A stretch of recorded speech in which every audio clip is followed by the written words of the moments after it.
It's yet another time that we get to talk about speaking, public speaking. This is the Diary of a Speaker podcast, and I'm your host, Anthony Morore. At Diary of a Speaker, we have speakers who come and tell us ideas about speaking. They come and inspire us into being great speakers. And always we have great speakers who come and join us here. Today is a special day. It's going to be a great day because we have a great speaker. And not only a great speaker, she has much more going on. And she's going to share with us once she's here. So I don't want to take a long time introducing this episode, only to remind you that you can always go to diaryofaSpeaker.com and subscribe to our newsletter, which is also where we host this podcast. And let's keep the conversation going. I'm your host again, Anthony Morore, welcoming you to Diary of a Speaker podcast. Today's guest is called Lenora Edwards. So let's join our hands as we welcome our guest today. Hello. Hello, you wonderful person. How are you? I'm well. How are you? Good to see Good, you. thank Welcome here. you. It's great to see you. Thank you for having me. I'm so excited to be here with you on Diary of a Speaker. We have tons to talk about for sure. Yes, I'm also excited to have you here. And I know that our listeners are also going to have a great time hearing what we're going to share today. Oh, yeah. Yeah, you get a cup of coffee or tea. I got a I glass do. of water hmm to go on and talk about the art of communication. But before we get into that, we're always curious to which parts of the world we are being connected. Now, where are you? I currently live in the state of Pennsylvania in Okay. the US, and technology is super impressive on how it's connected us. But I think most recently, it was always impressive, but it really hit a new level during the pandemic for sure. Oh yeah, yeah. New levels, new things have been happening, and it's interesting when you talk about the pandemic because despite it being such a negative thing that affected the world in so many negative ways, I'm hearing some good stories. I'm hearing some great insights. I've always been hearing from that time, and now you mention it and how it changed things. How has it changed for you? And It quite literally changed my pivoted my career. So I am a board certified speech language pathologist. And before the pandemic, I would work in a variety of facilities. For example, I worked in hospital settings and I worked in school settings and I worked in nursing home settings. But when the pandemic came, things shifted a little bit. And now I only work exclusively online with a company known as Better Speech. And we provide speech therapy services all across the world via Zoom, which is really impressive, right? yeah, yeah, it's Yeah. impressive. It expanded your horizon. You quite literally did. I think it's so sweet how you had mentioned that we're connected from different parts of the world, which is true Yeah, because of technology. Yeah. and I know that we are connected to a lot of people who are watching. Now, if you're there, you're watching us, would you maybe drop us a word? Say hi, say where you're watching us from. If you have any comment to make, we'll appreciate. We love feedback at Diary of We a Speaker. But most of all, we hope that you're enjoying this episode and we hope that you're going to get tips and ideas and inspiration from us Mhm. sharing. Yeah, absolutely. Um, Maybe I can mention, I know what's going on. There's a lot of things going on. I'm not someone who loves politics, but once in a while I may mention, I know what's happening there in the US right now. Quite a bit going on in the US right now, to say the least. Yeah, So just a lot of shifts with the political component of it. And thankfully, something that I often think is I still get to go online. I still get to communicate with other people. hmm, Money is still moving around. That's a good thing. And we can still go to the grocery store and get gas. So like the functional things of everyday life are very, very important to me. So even though it can feel very chaotic in the political world, when I come back to what's going on in my community, it's things are very normal and people are still very kind to each other, and that is always a good thing. Yeah, it is good to hear that. Yes. Now, connecting that with what we are doing here, I happened to watch the debate that happened a few months ago, and I was like, "Whoa, public speaking is so important. Being coherent, being able to communicate is such an important thing." Oh, you Absolutely. watched the debate. What was going on through your mind by that time that you watched the debate? When it comes to communication, it really is such an important thing. And with technology, for as great as technology is, sometimes communication is getting impaired because of technology. So, for example, everybody's got a cell phone ready at in their holster, for lack of a better term, or right there in their back pocket. It's readily available, and because of that, people don't have the skill set to communicate consistently and effectively. So, very Mhm, specifically, let's talk about eye contact. People don't always have the ability to hold eye contact. And in our culture, eye contact is important. People don't always have the ability to really understand that when there's a disagreement, when people need to really communicate what they're wanting and what they're feeling, how to effectively communicate that, because when it's on your phone, you just swipe it away and you don't mhm, have to communicate. When we're having interactions with people, it's really important to be able to not only engage with our words, but really engage with our facial expression and with our body language so that we're able to communicate effectively to other people. And with regard to the election, there was a lot going on already, and there's already a great political constraint in our country to begin with. And it really is important to be able to notice how people are communicating and say, okay, what can I learn from this? When we're communicating, we want to be able to keep our head high. We want to be able to clearly articulate our thoughts, our wants, our needs, and we want to be able to consistently engage with other people. And those are very, very important when we're communicating. How about you? What are your thoughts on that debate? yeah, I think. Oh, and I'm glad how you just kind of wavered through that that debate thing.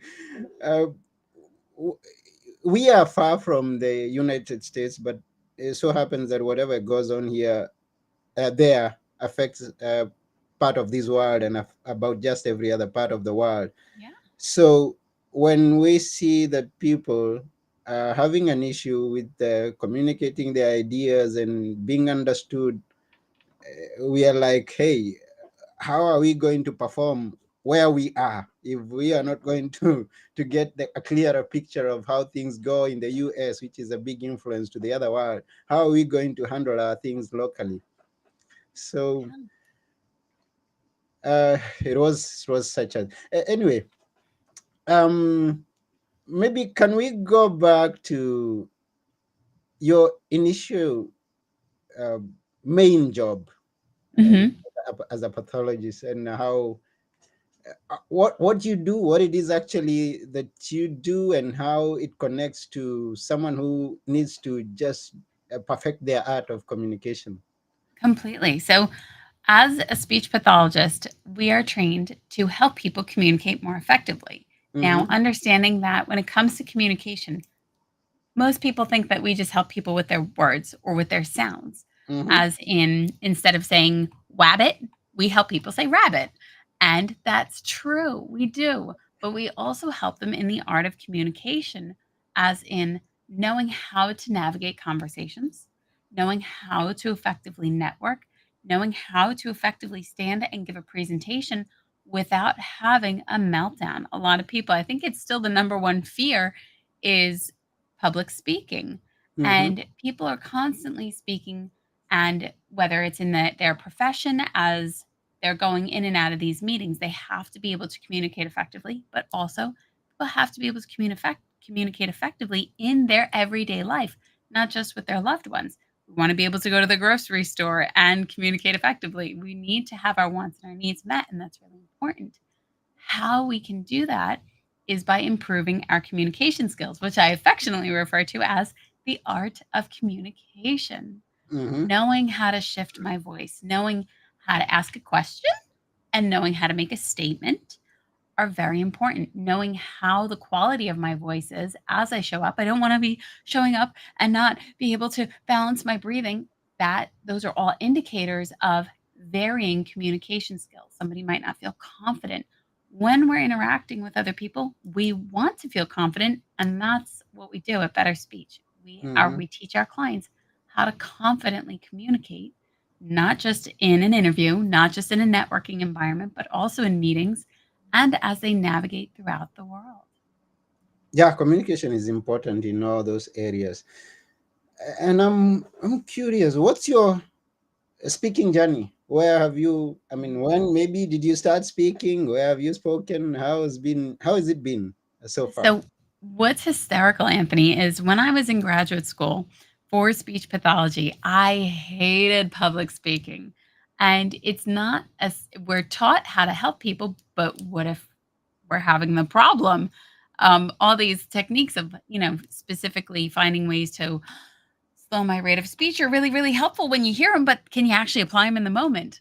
I used to have two friends that would sit in the back of the classroom and they would hold up signs.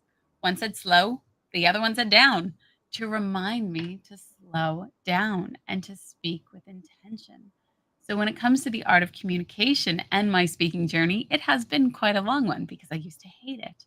Now, because of the variety of techniques that I teach people and that we teach people as speech therapists, we're able to communicate effectively, but I am also able to communicate as a public speaker. And I ended up all the way at the TEDx stage, which was very exciting.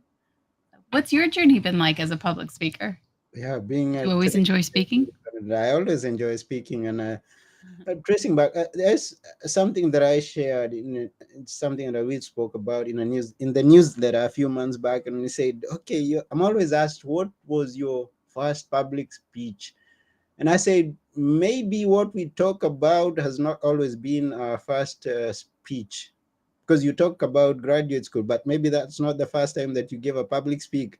Yeah, speech. You gave your Totally. first public speech when you're maybe in elementary, or maybe Second grade. at a family gathering. Now, Totally. talking of my speaking, I I got inspired to give back to the public, to the society that gave me a lot when I was growing up. So I'm always inspired, and when I watched other people who are giving some wonderful life ideas, tips, and idea and principles, I said, "Whoa, this is the thing that I would desire to do." So I found myself now talking to the youth, going to schools and colleges, and just inspiring them, giving them examples of where we came from, the resources that we lacked, and how we overcame the challenges that we faced on a day-to-day basis. So this That's is something that I've been growing spectacular. on. Yeah. So That's incredible. and I love it. I love it. And What as are you some of your favorite techniques to teach people? Any about tools? life techniques or in public speaking. In speaking, so, like, when you go to speak at a school, what are some of your favorite Yeah, techniques you shared with people? yeah, if we talk about speaking now, I don't usually focus on speaking when I go there, but then if we can look at some of the techniques that we can teach about public speaking, is that once you're in a room like this, you've got to know that the person at the back, like the two people that you talked about that were in the back of the class, need to hear you clearly. Oh, So yeah. you've got to know how your voice is coming out, and you've got to remember that the person who is sitting at the back of your room needs to get every single word that you're saying. So this is going to depend on your volume, the volume of your voice, and the clarity of the words that you're speaking, Yeah. so that you can be well understood by the whole audience that is in the room. I Now, love that is that. taking into the consideration that this room does not have a public address system. So it's me and you, a hundred Very much people, so. a hundred Yeah. people. Now, as you say, technology has come to help a lot of things. So now you're in a room and people and you know that maybe your voice is not such a strong one, so you're gonna request for a public address system to be placed there before you go. I love that. That's a great component. Make sure you project your voice and clearly articulate. And Absolutely. So articulate. that everybody can hear you clearly. Yeah, Beautifully said. exactly, exactly. And there's much more when you think about public speaking. Because remember that when you're speaking, someone is going to be looking at you, and what your voice and what your words are saying could be totally different from what you're expressing with your Completely. physical features. So you're going to take that into consideration also. Completely. Your body language and how you're standing are so important So because important. there's varying statistic out there, and it says somewhere between 70 and 90% of what you say is nonverbal, which Yeah. means they're talking about your eye contact, they're talking about Uh-huh. your energy, they're talking about your facial expression, your body posture, so many other things, the flexion of your voice. There's so many other things that go into it beyond our words. And people don't understand that. They think it's really about their words. It's so much more than that, which goes back to, again, the art of communication, being able to notice where your eye contact is, notice how your posture is, notice what your facial expressions are like, notice the varying intonation and tone of your voice. There's so many pieces that go into communication that help you be an effective communicator. Yeah. So is this something you also add better speech? Oh, Talking about absolutely. body, so yeah. So for the person who's listening, speaking is not, or being a public speaker is not just about the words that come out from your mouth. It's also about the way they do come out of your mouth, and the way that you project yourself in front of the audience, or in front of your employer, for as you, when you go to an interview, is in front of your date. Because it's gonna Completely. matter. So Completely. it matters. Everything matters for you. It really does. And that's what, Yeah. yes, that's what we do teach people as speech therapists. We teach them the art of communication. And specifically at Better Speech, what I love about Better Speech is that we have the opportunity to work with clients all over the world because of Zoom. And if somebody in Washington calls up and says, "Hey, I would like to work on my communication skills, I'd like to be a better speaker," they can be connected with somebody in another state. For example, I live in the state of Pennsylvania and I have clients in Washington, which are Mhm. completely on different sides of the US, and it's a great Yes. thing. Yeah. Pathology sounds like something medical. And now that brings me to the point of where I know that you help people who have a speaking challenge. I mean, with children with the challenges in speaking. How do you go Mhm. about that? Yeah. And is the pathology linked to that, and in a medical way, or is just a term that we use? Very much so. So, as a speech language pathologist, I often tell people we work from the neck and up. Yeah. So, when we're talking about speaking, yes, we're talking about the pronunciation. We also work on helping people understand language and express language. And Hmm. there's two parts to language. So, for example, everything that you're hearing, everything that your listeners are hearing, that's what we call the receptive part of language. They're receiving language. Hmm. Everything that I'm saying as it's coming out my mouth is the expressive part of language. So we help people with that, with understanding language and with expressing it. Hmm. Also, producing those grammatically correct sentences. Also, making sure that they know the difference between verbs and nouns and adjectives and all these other components of language. And then we also see people for their cognitive skills, as in their memory, their sequencing, their reasoning, their ability to tell time and to navigate the clock, their ability to safely take their medication if that individual is experiencing dementia or Alzheimer's. We work with a ton of stuff. And then we also work on swallowing, as in ensuring people can safely chew and swallow their food and their liquid. Hmm. Got a lot in there. Now you understand why it's the neck and up. Yeah, we understand why it's a neck and up. And in all those things that you do, with helping with, and as you're dealing with the clients all over all over the globe, what challenge could you have faced? I mean, like, yeah, with dealing with the clients and things that they could be going through, and then you found it to be a big challenge. What would that be? When it comes to public speaking, helping people practice the art of speaking can be a challenge if very specifically they're saying, well, I'm okay when I'm one to one. Our therapy sessions are one to one. So now, in order to help them build their skills, we'll run them through a variety of techniques and also scenarios to imagine themselves in a room of 50 people, to imagine themselves in the experience of being in an auditorium. So there are some limitations when it comes to technology, and we do navigate around those to the best of our ability because ultimately we want the client to get the outcome that they want. Their Mm-hmm. outcome is to be able to stand on the TEDx stage and give a speech. We want that for them, and we need to be able to support them in getting to that point. Mm-hmm. So how do you go about that? Because it's a big challenge. It is a big challenge. So, what we also go over with them is their body posture, their facial expression, how they deliver, but also helping them get into that moment. And the reason that's really important is because when they get into that moment, their nervous system needs to be able to feel calm so that they can carry out their technique, so that they can focus on their material and not focus on maybe feeling like they're melting or that they can't breathe. We need to get their nervous system used to the idea of doing that. So we'll do a lot of visualization, but we'll also we'll encourage them to go and practice. For example, small Rotary clubs in our area where they can start practicing in front of 5 or 10 people. Or another one is we have one near us called Toastmasters, where people get together and they practice the art of public speaking. And those are all factors that we encourage our clients to effectively participate in. If their goal is to be a better public speaker, we got to get you out there to really be a better public speaker.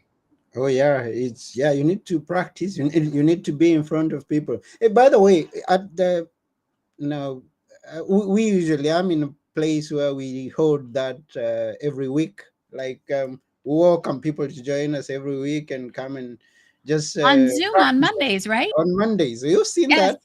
You've yes, seen that on I love it. Mondays. So this is something that is very important, and I like it that you mentioned that if you can practice, then you can get better. Someone said that you the more you speak, the more you speak.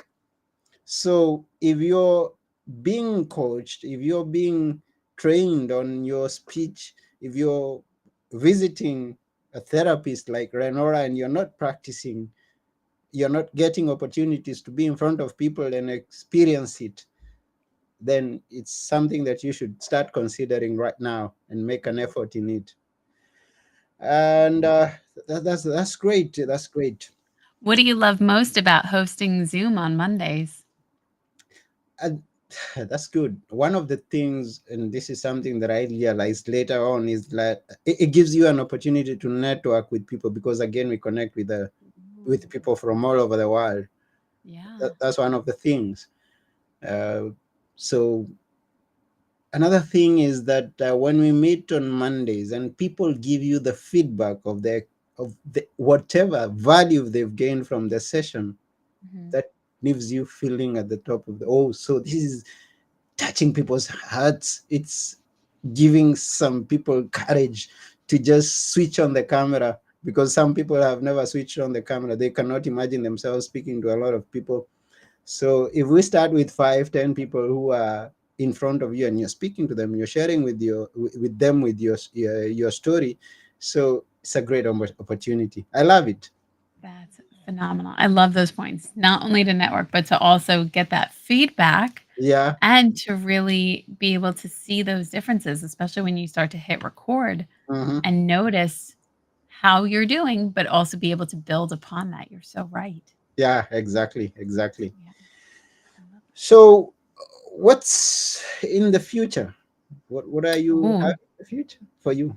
definitely more speaking events. I actually was speaking at a conference in Las Vegas this past weekend, Okay. and I love that. And when it comes to speaking, it's not just here's a speech, here's, this thing that I thought of. It's always about the story.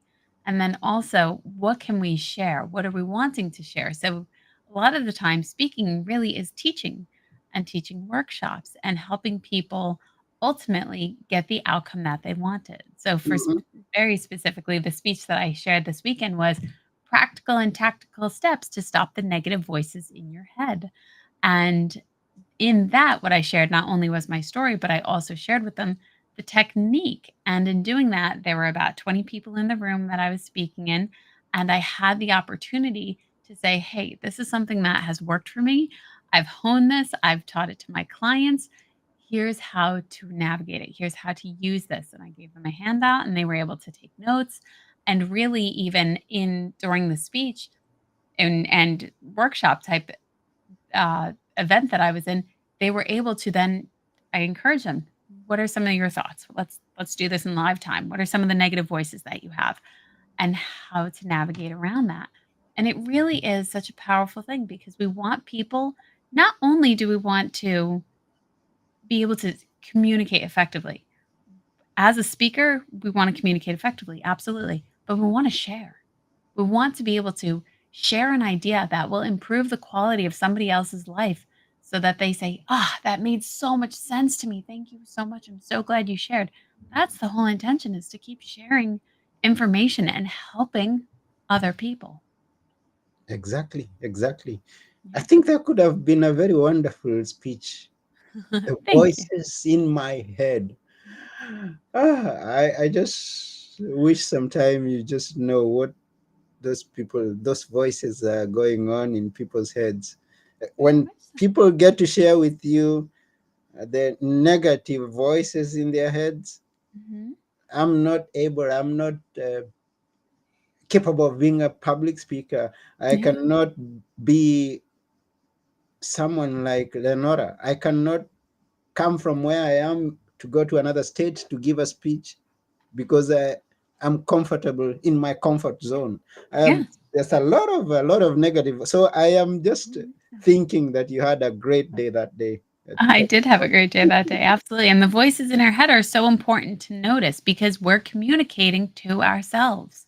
If we're saying, Mhm. "I can't do something," that is communication in your own nervous system that's reinforcing a thought. But what if you can start to shift it? Then it becomes a totally different game, and when you can notice these thoughts as just thoughts, that you can start to choose how to shift their language, now you start communicating with yourself in a more effective way, ultimately to communicate with other people in a more effective way. I love the fact that you first communicate to yourself before you communicate to other people and with other people. Oh, yeah, absolutely. Wonderful, wonderful, wonderful. Yeah, I just love this, and we are glad that you came to this episode. But our time is just about over. I see that. Yes. Yes, and I know someone who gets to listen to you could be interested in connecting with you. And how do they do that if they would want to follow up with The Lenora? best way the best way to reach us is visiting betterspeech.com. And I'm sure all our fun social media tags will be in the show notes, but betterspeech.com is the best way to get in touch with us and we will help you in the art of communication. Yeah, the art of communication is what you get at betterspeech.com.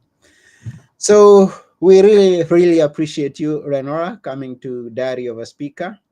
And Thank you so much for having me, Anthony. It was great spending time with you. yes, and we look forward to hearing those people who have been listening to us and knowing the advances they are making in their speech and how they are practicing, what they have accomplished. And so, if you're there, you've been watching, if these have been a great impact to you, please give us a feedback and would love that. Remember to go to betterspeech.com. Yeah, that's the place that you should be. Betterspeech.com. Go connect with the Nora and enjoy the time. Okay. Uh, what would you like to say before we sign off? Something that you'd like speakers to get from this? Never forget. I was going to say to allow yourself permission to speak to yourself in a way that is effective and helpful to you, and to allow yourself permission keep building on the successes that you've already had in your life. How about you? What would you like to leave your listeners with? That's a good question. And it's good that you say building on the successes that you have in your life. And I love that there's a story I love sharing. But anyway, before we go into that, uh, Mhm. because you did not mention failure, and we talk about building from how do you view failures? I'm gonna give mine after you've said how do you view failure. I like to look at it as a word. So it depends on how you define that word because it really is a label. So if you look at failure and how you respond to it as, oh no, or oh yeah, I did a terrible job at that. Great. Now I have a starting point. Or is it, oh my God, I'm the worst ever? And being able to notice how you feel about that word will help you decide if your failure was a good thing or if your failure was a not so good thing. And it's really important to be able to look at our definitions and really take them into account and say, okay, is this a helpful definition? That's good. How about but you? i but I still like your own building from the successes, and this is what I share. I say that if you just find yourself at a point where you're facing some challenges, and that's much more deeply explained in my workbook, the Achieve Your Dream workbook. If you find yourself at a position where you're facing a big challenge like the giant, remind of yourself the ones that you slayed before. Just remember of the successes, the little successes that you've had before, because when you remember those, they are going to give you some more energy, some more strength, some more courage to face what is just in front of you. So build on your successes. Come build. Beautifully said. Now, me signing off, and you asked the question, what I would love to leave the speakers, which are also the listeners, with today. In everything that you're doing in your speaking and in all your endeavors, remember to be good for good. I'm plugging in my books. Remember to be good for good as you go on to achieve your greatest dreams. I love it. Beautifully said. Thank you very much. So that's about it for today at Diary of a Speaker. We really appreciate you, Lenora, once again for coming to our podcast. Thank you for having me. Yes, and we also thank each and every of Listeners. you speakers, listeners. Thank you for being here. And even if you get to watch this or listen to it after we have recorded it, we also appreciate you. Thank you very much. Have a great time. Be the best speakers that you can be. Bye for now.